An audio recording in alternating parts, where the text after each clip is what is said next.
we're not trying to be controversial in what we do. We want to cover what's happening at the schools and city council, but we want to tell success stories, businesses that are opening and closing, veterans who have served our country. We want to highlight their story, talking about graduation and amazing kids. I mean, there's so many amazing people in our community, and so to me, that's the most important thing we can do is highlight the many people, the many events, the many activities are happening in Lake Oswego to be the source for that kind of news.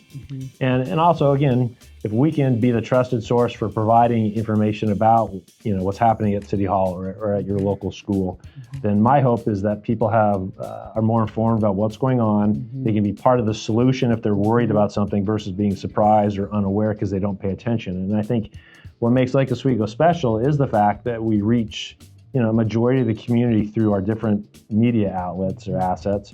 And because of that, Lake Oswego is really one of the more cooperative, engaging, successful communities in the Portland area. I mean, I think there's a reason why we have the best schools, one of the largest chambers, why we have 5,000 people showing up for whether it's a concert at the park so true. or our farmers market. I mean, again, it's this community works together. And I think partly is because of the partnerships that happen within the city, the school district, the chamber, and the local media.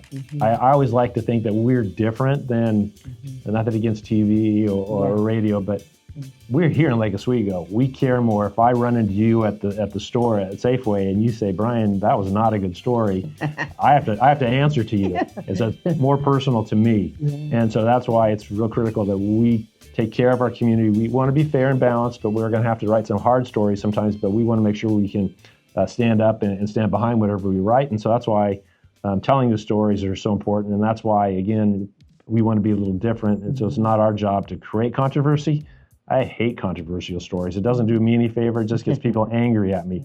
And that's the thing about working in media. I have the ability to make somebody mad every single day based on what we produce. And that's the last thing I want to do. We just want to be fair, do the stories right, treat our community in the way it needs to be treated, and get the information out there so people can feel aware and involved. And the most important thing that people really need to do is just take the time to subscribe and read. Yeah. I couldn't agree more.